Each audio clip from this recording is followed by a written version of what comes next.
Hello, everyone, and welcome to Optimize. It's Visible Thread's biggest single day digital event.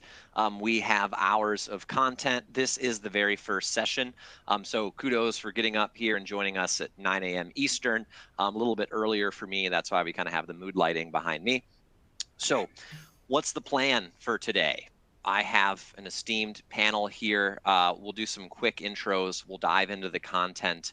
I do just want to highlight for those that have some time today that have registered, we're going back to back. As soon as we're done here, we have a session all about kind of capture management with an awesome panel there kind of right after that. So just do be aware of that. And then as we kind of get going in the group chat, I'll drop a link to the agenda if you weren't sure. A couple of other just logistical notes before we dive in. As a registrant, you will receive the slides, you will receive the recordings. The other thing I'll highlight is we do have a question and answer box. Please do use that early and often. You can type in any question you want us to consider, click enter. We'll see those. Please do lean on Dolores, Marcia, Jeff. They're experts. If you've got questions on compliance,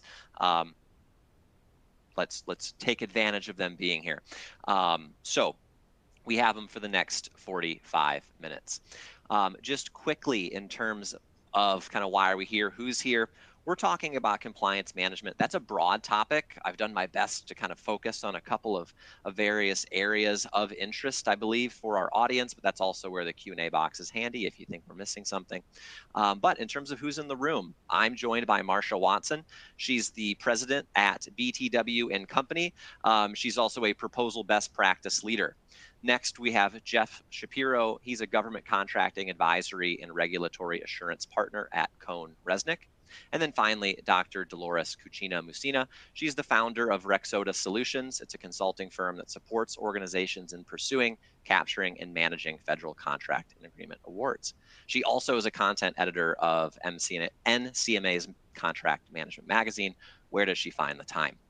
Then I am Kyle Peterson. I lead our customer success team here at Visible Thread. I work with contractors like you every day using automation software to make their life a little bit easier and ideally win some business. So let's dive in here. We're going to start, because I like to kind of jolt people at 9 a.m.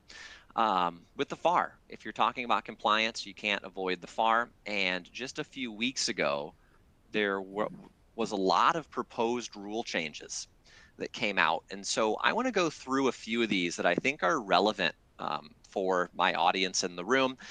What I have here bulleted, this is not exhaustive. These aren't all the proposed changes. These are just ones that I think are of most interest. They're generally the most heavily used thresholds. And then I will also just note these are proposed rule changes. These have not gone into effect, just to be clear.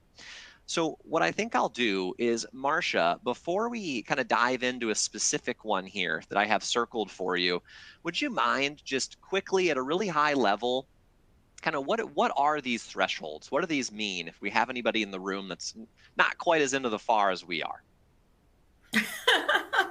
Well, they need to find something good to do with their time. So the reason why, right, is to increase competitive standing inside the marketplace, but it really is to give as much advantage to small businesses inside the United States. The most advantages that they can obtain within what their generalized assumed capabilities are as a small business. So it sets aside contracts at the lowest level, those simplified acquisitions, which are, $100,000, as those dollar values increase, it's hard to keep up. But there are things that you could probably purchase on a credit card, or those are your micro purchases, or things that just, there's low risk involved with them.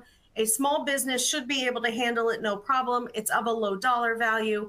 Let's let the chips fall where they should, right? And so as opportunity complexity and therefore the dollar value increases, the government has set up different stages for what might qualify as an appropriately sized small business or an appropriate type of set aside for that contract type based on the demographics of the contracting community. So they take these thresholds and they escalate them on a regular basis due to inflation, just so that the dollar values are matching, right? And then that enables those small businesses to grow, reinvest, and have the corporate capabilities to continue expanding themselves in the market. But they keep those thresholds within that desirable limit. So it has the kind of inverse effect of making sure small business contractors don't bite off more than they can chew as well, because that obviously would be diminishing returns on that type of an approach for federal contracting. How's that, For Kyle? sure. Well said. Thanks for breaking that down, Marcia. And so I think let's start off with, when we were prepping for this session, I was highlighting, with your background working for some AMCs, some tribally owned kind of corporations and organizations, we were talking about this 8A eligibility threshold changing from kind of 25 million to 30 million.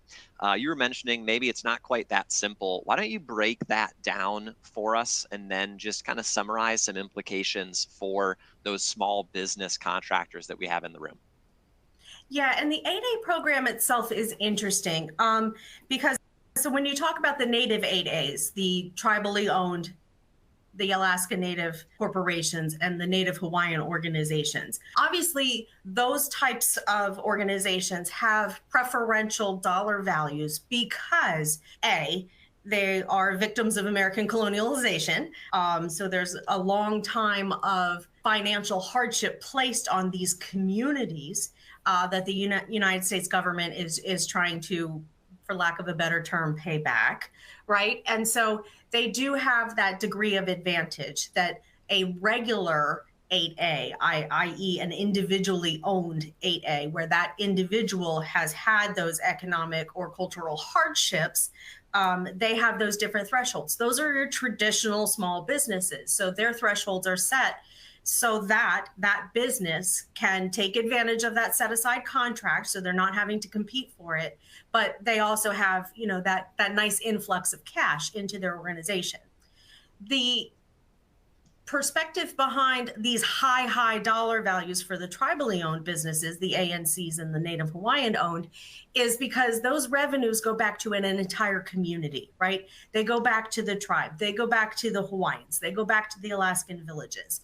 And it is because those revenues are distributed amongst large populations of people that those dollar values are justifiably higher, right? It's not so that a tribe can outseat an individually owned business on a direct award opportunity, right? It's so that the tribe has its own access. I'm using tribe generally, has its own access to, those funding types and those high dollar contract values because of the way those revenues need to be distributed back to the populations. And so as those dollar values increase, those 25 million going up to 30 for civilian opportunities, the direct award level for the Department of Defense is so that at the contracting level, that they're able to get those contracts let a little bit more conveniently without the justification and approval for why that contract is being set aside, right? So it just cuts down on a little bit of the red tape and bureaucracy, which is going to be a big deal in 2025. So it's enabling these communities to have access to large pools of revenue by way of their federal government contracting arm. In my personal opinion, everybody has an opinion on these set-asides, whether they're right or wrong. However, this is a way to battle the casinos, right? And so it brings the income from outside of the neighborhood, so to speak, back to those things. I can go on this for a whole webinar, but I think I've made my point as to why those tribal and ANC-owned dollar values are as high as they are. Absolutely. And so just for those kind of joining us, just be aware of those differences between an 8A versus a tribally owned 8A, whether you are from one of those communities or you're working, teaming, partnering with those organizations. Something to keep in mind. Thank you, Marcia. Great kind of start. So I'm going to bring that slide up just one more time. This is the only slide, I promise, but just when we're talking about the FAR, I like to have something in front of us as we go. The other thing that stood out to me, I'm a former contracts manager myself. Any kind of requirements that deals with reporting and documentation, and this is my segue to you, Jeff, here in just a moment, those always stick out to me. What do we owe our customer, whether it would be ultimately the federal government or a prime contractor if you're operating as a sub? If we have to deliver documentation, I want to be aware of it, when, why, and how. And so that kind of first tier subcontract information surrounding executive compensations increasing just a touch from 30 to 40. Do be aware of that. I think kind of jumping down here to the bottom of the list, Jeff, we were chatting about those subcontracting plans. Really important, particularly for some of those higher dollar value contracts, or relatively higher. From 750 up to 950. Construction's a little bit higher, of course, just because of the nature of the work. Anything that you want to highlight for the group? Any maybe potential things to look out for if you're joining us today, kind of around those subcontracting plans or documentation more generally? Yeah, sure. So, a couple of things. Subcontracting plans has always been a sort of a soft spot for oversight by the federal government. It's not formally audited by DCAA or any other agency as part of an audit program. That being said, they've become under much more scrutiny as the SBA is looking to increase small business participation within federal awards. And so they're looking to these subcontract plans and whether or not these larger businesses are indeed following them as they've submitted to the contracting officers. So as if the poor acquisition community within the federal government doesn't have enough to do, they're being asked by the various OSTABUs and other small business advocates within the federal community, hey, what are you doing to make sure that these large businesses are actually following these plans? And so, they'll ask for reporting, and I'm sure there's also been some congressional reporting mandates as well. And so it's a soft push. Could I see that getting more formal? Possibly. But it is an area of concern or of increasing importance as, if you're a larger business, paying more attention to making sure, hey, are we actually following this plan and how are we doing so and how are we going to demonstrate that?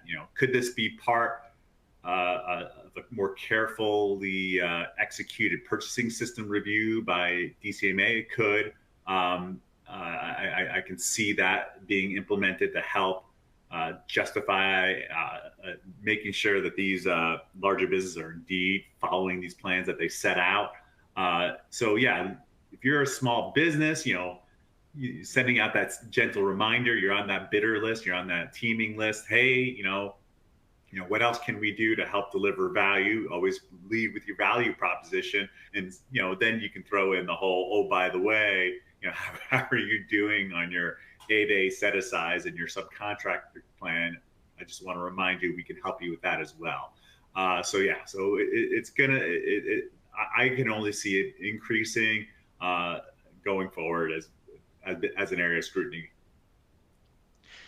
It's a great point in terms of if it's historically been a soft spot, they're not audited yet. That's kind of the operative word.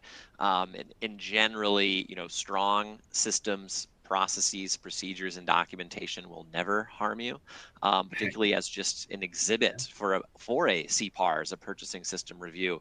It can't hurt contractors and organizations to really get on top of that now and maybe use this proposed rule change as a potential catalyst for action. The other thing I'd recommend for any subcontractors in the room is, now I'm going to sound like I'm talking out of both sides of my mouth, be aware of those thresholds. I know back in the day I was asked for things that I necessarily didn't have to deliver when those thresholds changed. So think about, is my solicitation, is it including, I think it's 52219-9. I'm just showing off for everybody there. That's your kind of subcontracting plan FAR. And if you see it in your solicitation, what date is being referenced? If it's there, you might have to deliver a subcontracting plan, but not if the dollar value is potentially under 900K if this rule comes through. So don't be afraid to advocate for yourself too. We only deliver when we need to. We don't want to go through documentation cycles just to go through documentation cycles, because we're seeing some of these flowdowns flown down. Just, we're having the kitchen sink thrown at us just to be safe, quote unquote, which I don't believe in either as a former contracts and compliance guy. Excellent. Good. Just kind of before we pivot to our next topic, I'm just going to shout out that Q&A box again to the group. We want to see them. We'd love to see them. We have some time carved out at the end to address them. So Jeff, just while you're on a roll, let's break away from the FAR just for a moment. And recently there was I'd say some hubbub in the GovCon community about a really expensive soap dispenser on an Air Force C-17. You weighed in on this. I think it's a good kind of story, lesson, opportunity for us to kind of think about what we can do better when we are contracting with, in this case, the Air Force. So if you don't mind, maybe just give a quick summary of what I'm alluding to there. And then I have a few more specific questions kind of pertaining to compliance and maybe what can we do in the future to avoid those kind of faux pas. Take it away. Sure. So DODIG was doing some investigative work into some of the large plane contract overruns, which has been a long existing plague, unfortunately, for the Air Force. And what are the causes for this overrun? And so one of the things they ended up picking up on were the soap dispensers on the C-17, out of all things, and how that the price of this soap dispenser somehow was 80 times the amount that one could pay on a commercial basis if you were just installing it in the bathroom of your facility in the facility in the Navy Yard. So it's a long sordid story. We've heard about these golden toilet seats and $5,000 hammers, all that kind of stuff. Us want to be DCA type auditors. Well, I guess I am a DCA style auditor. We dream about these kinds of things. That this excites me on a daily basis. That being said, while I am not an engineer of any trade, I do not build planes for a living. I do know enough that in order to fly planes at a certain altitude, at a certain speed, having to be in all sorts of combat situations, the equipment that goes on these planes are not the same type of equipment that go on commercial airliners. They're not the same things that go into the bathrooms that are, on a residence in the middle of Tyson's Corner, Virginia. So when you're a purchaser of these items that go onto these unique platforms, there has to be a documented justification for how did you come to agreeing to that price. All contracting officers, when they complete a purchase of any item, they got to come up with a final purchasing memorandum that explains why they deem that overall purchase was a fair and reasonable cost.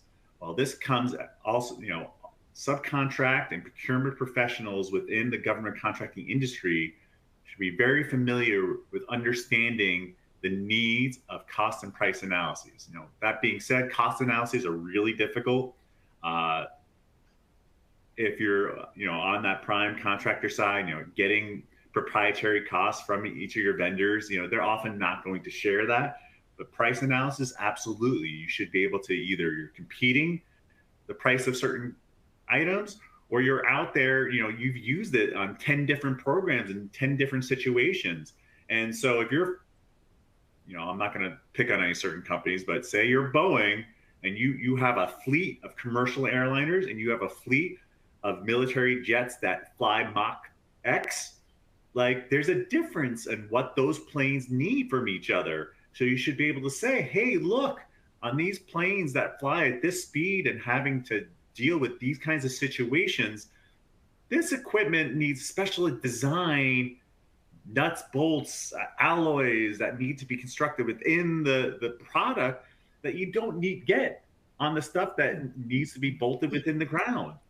So understanding that and documenting that, and if you don't hear anything more often, when it comes to cost price analysis, it's all about the documentation. You can only say, oh, I just trust my buyer and making sure that they make a fair and reasonable choice. That's not going to be good enough. You got to say why. What did you do? Did you compete it? Or did you ask the vendor, hey, wow, holy crap, paying $5,000 for this soap dispenser? If I were to do it at my own house, it would only cost $50. What the hell's the difference? Great. Then the vendor provides you that information. You're slipping that right into the files. So that future reviewer, whether it's the DODIG, whether it's DCAA, DCMA, or whoever, listen, you're spending taxpayer dollars, your own dollars, when buying this stuff for federal awards. You better have a good reason for why you spent it as much as you did. So here, front page of the Washington Post type stuff that happened. It's unfortunate. Could there, if there was better documentation, would this have been the front page? In this case, I guess the DODIG report. I don't know, maybe, but it was a heck of a lesson learned. It's not just in military planes. I mean, this could easily be, a specialized laptop computer that needs to run high-level AI programs for a Medicare program. I mean, who the heck knows? Why did you spend so much when I can go to Best Buy where I can buy a laptop for $500 and you're paying $10,000 for this thing? Well, there's a reason for it. I don't think 99% of the time, I don't think contractors, you all are looking to screw over the government. I really don't. Are you looking to maximize profits? Sure. But at the end of the day, you want to do what's right. And when you're out trying to find the right piece of equipment for the right program, doing the right mission and capabilities, it's going to cost a certain amount of money, and you just have to be able to explain why. All right. Is that a good enough story for you? Yes. Eloquent as always there, Jeff. There's a couple things I want to reiterate, and then maybe one follow-up question for you before we pivot again. And so you nailed it. There's a difference between price versus cost. And ultimately, the narrative, the justification is important. I would argue that generally can receive kind of maybe less attention than it deserves. But also getting creative, to your point, like it's not easy. It's not easy. I'm never going to say that. Subcontractors kind of protect their proprietary financial data to the death. But yes, you can source other quotes. There's other things you can do within the procurement and subcontracting strategy to help get around, well, they won't send me their pricing. We'll just look at some historical pricing, tack on a 4% escalation. That looks good. It can be done. You can do it, but you do open yourself up to either enterprising auditors or potential bad headlines as well when this does come out. So I'm curious, Jeff, in terms of anything else contractors, supply chain teams, procurement teams should be thinking about. You mentioned sourcing other quotes. Sure. If you can show, fair and open competition, anything else we can do if, we don't have our subcontractors lining up to get, to show us the books. What else can we do outside of kind of growing that vendor base, getting more quotes? Anything else we can do to show reasonableness? Use third-party help, meaning, yes, I work at a CPA firm, so, I don't think you were purposely doing this, but you can line up a third-party vendor to go in and look at the proprietary information. I'll say that my firm has gone in and looked at suppliers' books and done quick indirect rate audits and supplier verification of costs incurred and make sure that the prime is paying a fair and reasonable price. It doesn't have to be a CPA firm. It could just be an individual who's really good at cost and pricing. And small businesses do this, large businesses all do it. And so again, using that third party who will protect the proprietary information for you is a great solution for this. And like I said, comparative programs also great.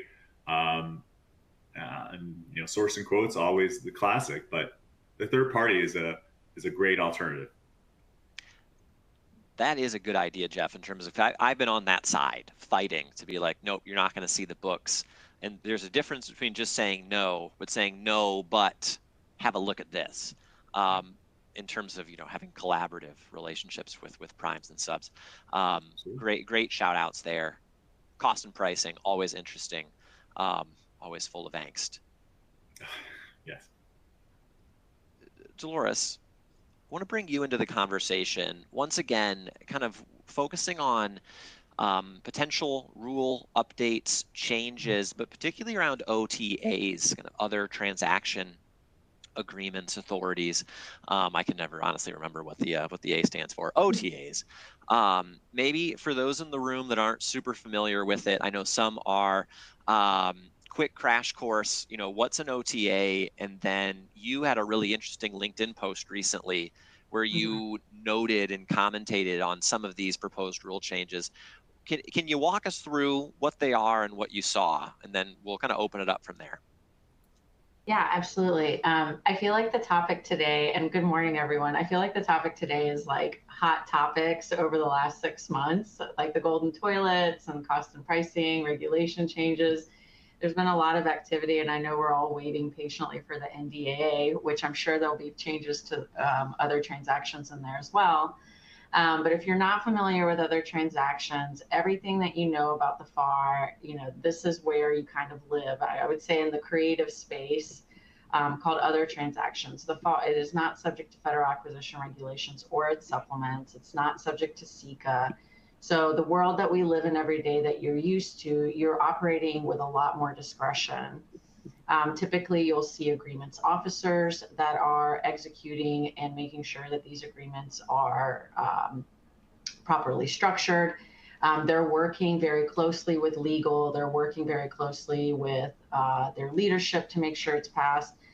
And essentially, these agreements are structured specifically for the work that is being performed. The idea is you get away from what the system spits out at you, and you apply a lot of the contract law that people will learn in business schools or in their law schools in order for them to structure an agreement that makes sense. Because when you're developing something new, having section B, C is not going to make sense for that specific type of work. You want to have milestones if it makes sense. If you're doing research, you want to have outcomes that are outlined specific to that.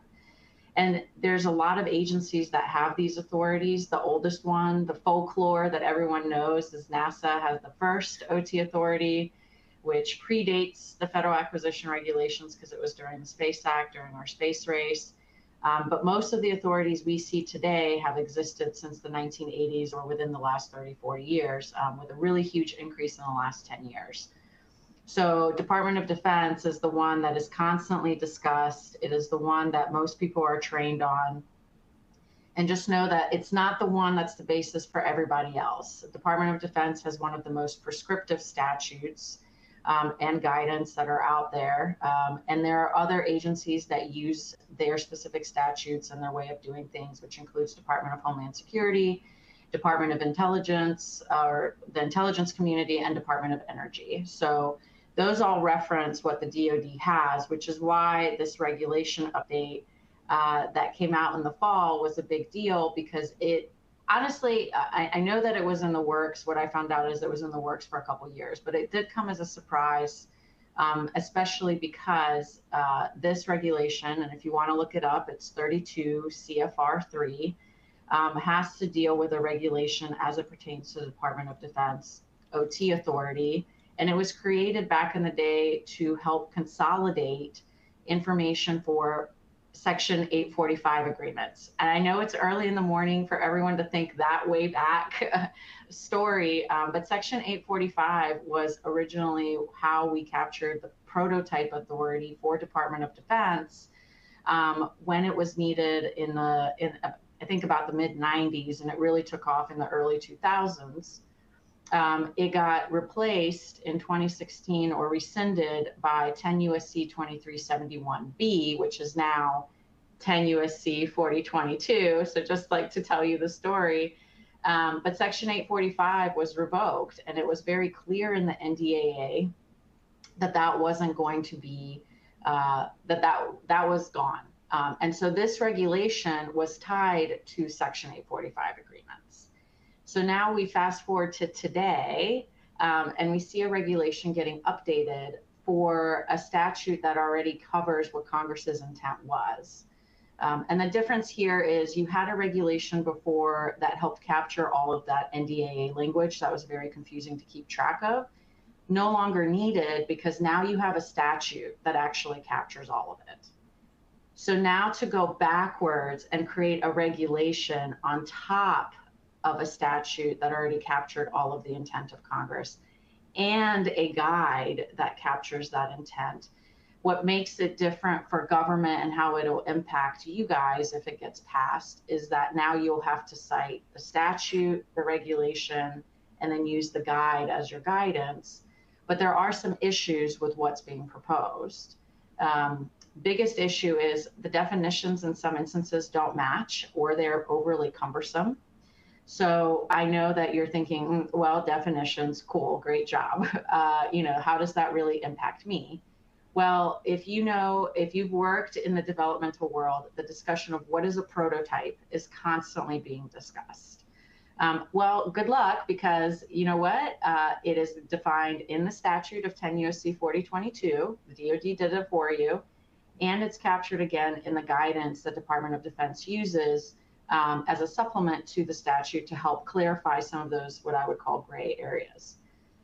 In the proposed language for the regulation, the definition isn't necessarily capturing that intent. There's also new positions that they're introducing, and there's some discussion about the pesky word of cost reimbursable, which I'm sure they did not intend to use that in their proposed language, but that bears a very heavy weight. The impact of that for small businesses, and I saw Jeff's heart drop, is that cost reimbursable, one, small businesses do not want to do anything that's cost accounting. It is very expensive. It is very time consuming. The reason why they go after other transactions is because that's not required. Other transactions are made to be simple, and for the government to take advantage of best practices in the commercial space, meaning price it simply, make sure that it's reasonable, make sure it makes sense, but not necessarily go out there and ask for what is your fringe rate, right? Most small businesses, especially researchers, talk to academics, they're not going to know how what they are charging for their expertise, how that breaks down into a fringe rate or a G&A. That's going to be a lot for them to break out. So this is a way for government to tap into those people and to get this kind of information and this knowledge from them. So when they threw that out, I'm sure it was not intentional, but we say cost, especially in the GovCon space, and that bears a lot of weight, which is why you see a lot of people that work in this space. And I know everyone has heard me say it, agreement, contract, expenditure-based, cost-based, it means something within both worlds. And so we have to be careful. And there are big impacts here because it's clear there's a misunderstanding about this regulation. I saw even comments that said, finally, DoD has an OT authority. And I thought, oh my gosh, what is happening here? So there's definitely a lot of work to do. The positive out of this for me is I see there's people wanting to learn, people that are still excited about it. It is still a new topic for a good number of folks, whether it's industry, government, and even lawyers. Even lawyers were surprised by it. So don't think that everyone just assumes and knows it. And if you don't know, there's still plenty to learn. But the implications of this regulation is really, in Dolores' opinion here solely, is that it is taking a step back, and you're going to have to reconcile this regulation every time Congress updates the authority, which happens every single year in the NDAA. So I hope they have the staff dedicated to updating this regulation very regularly, because that has to get updated, the guide has to get updated, and of course the statute is the primary law that you have to follow there for OTs. So I know a lot to unpack. Most people's caffeine is just kicking in, but hopefully I answered everyone's questions in terms of what is it, how is it used, and the so what of why do we care about this regulation?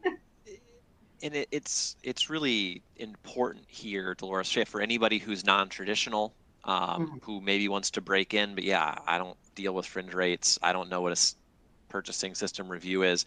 And yeah, definitions are important. What does prototype mean? If you have a prototype, great. If not, you can't use an OTA. And I'm oversimplifying it a bit, but so I guess maybe my next question then, Dolores, is, this is important for the whole ecosystem of non-traditional, and I'd say also traditional contractors that kind of operate in this space.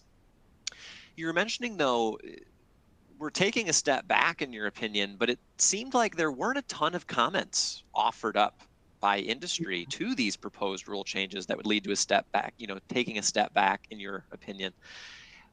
Why do you think that is? There's always a lot of reasons that go behind it, but it seems like that's important, and it seems like the industry is deprioritizing it, if I could be so bold. So I would say, I would say it's not that it's being deprioritized. I think what it is I think there's a fear of what if my comments don't make sense.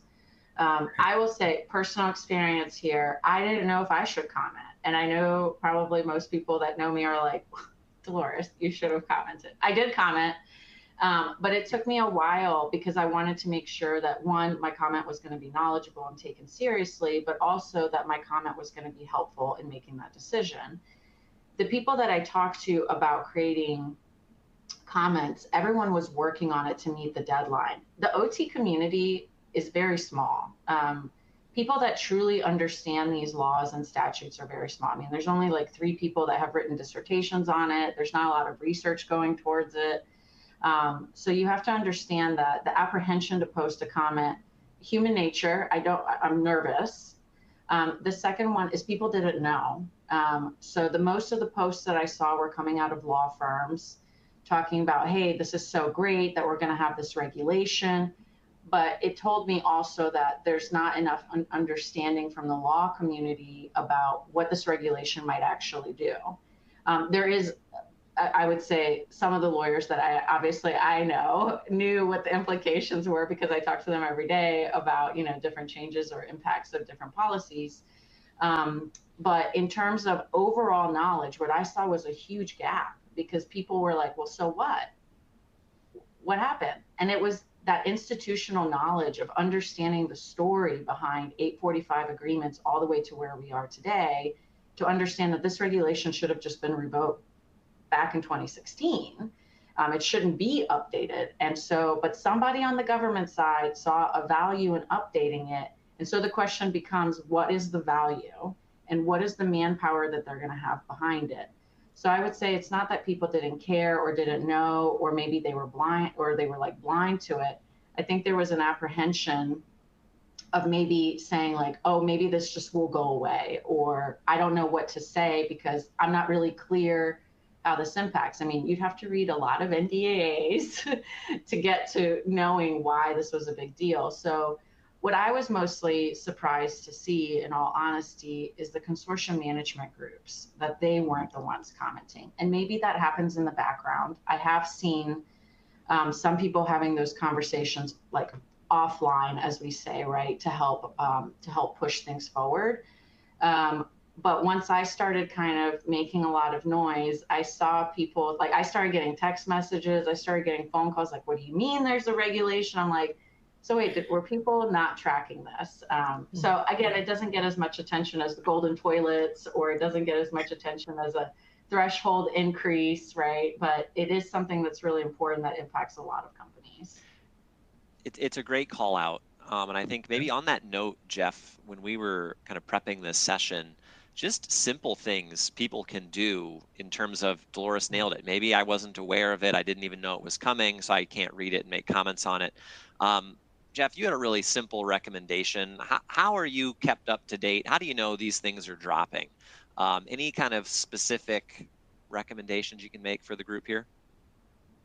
Well, besides following all of us on the panel who are always sharing our thoughts on LinkedIn, no, I actually, it's for free. You can go, this is as wonky and nerdy as it gets, and I'm sure Dolores and Marcia do this too, but you get subscription alerts from the Federal Register.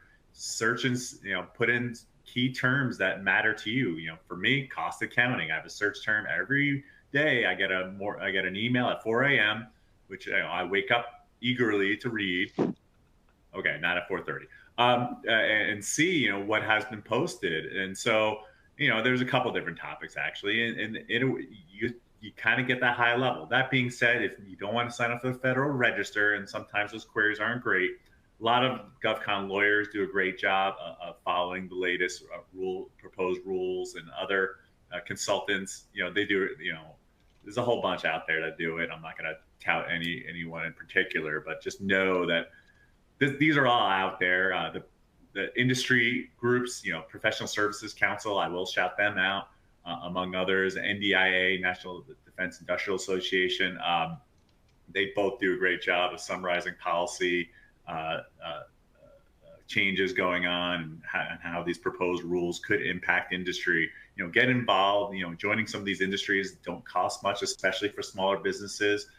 Literally for a couple $100, you can getting these summary emails and being notified and participating in webinars and understanding what did these challenges mean to me, these changes mean to me. And to Dolores' your point, oh, I'm afraid to comment on this. ABC companies comment. Is this really going to carry anything? I would say, yes, go and do it, because that's exactly who they want to hear from. Trust me, there are plenty not so educated people, I'll put it that way, have commented on rules before. I mean, you don't lose any credibility, trust me. But that being said, you want to have a little more weight behind your comments, aligning yourself with some of these industry groups and joining, subcommittees that, that's all they do is put together these memos on behalf of a larger industry group that have a little bit more weight to the decision makers within the government, who will take that proposed rule and turn it into a final rule. But hey, PSC really didn't like us changing this threshold. Do we need to reconsider it? Do we need to have an interactive session? Get active. You don't say something, nothing will change, right? All adages about complaining versus doing something, right? So there's a reason why we have this open comment session. Say something that really impacts your business. You got to say something, or else you have no one to fault but yourself. Nailed it. I think, Marcia, that's a perfect segue to maybe from the perspective of an organization that doesn't have an army of lobbyists or, government relations teams. Right.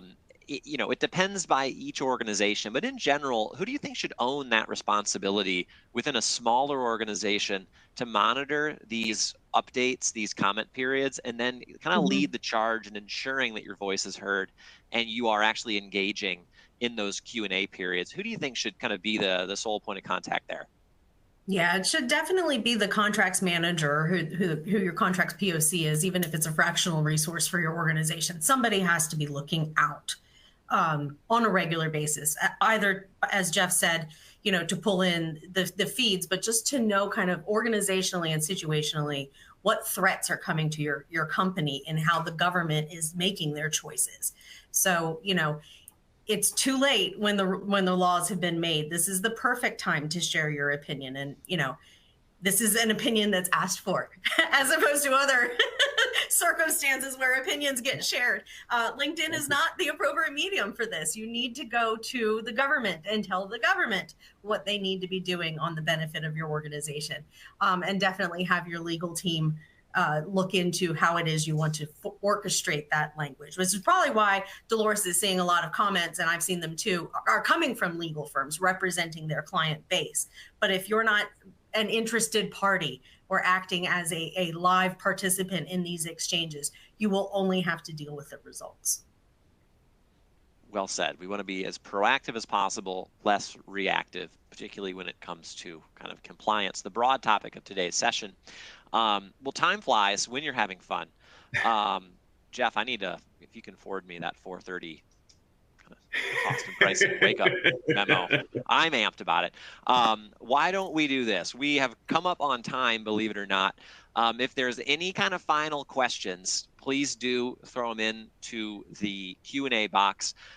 If not, just kind of a couple of closing remarks here. Hopefully the audience found this helpful, actionable, relevant. Compliance there's a lot to it, but I'm hoping kind of focusing on these updated changes. Thresholds matter depending on what you're bidding. We can't even deal with winning a bid or being compliant if we're kind of bidding on the wrong topics, or we're kind of DQ'd from this opportunity. So the thresholds are important. But then getting into documentation processes, cost and pricing, as Jeff so eloquently spoke about, making sure we have those subcontracting plans. Are we asking questions of our subcontractors? Just as we should be asking questions of those government agencies when they're proposing changes to the FAR or to OTAs. That's the lifeblood of these organizations. We need to be invested in managing and contributing to their evolution to our benefit, as opposed to kind of letting them change things and foist it upon us.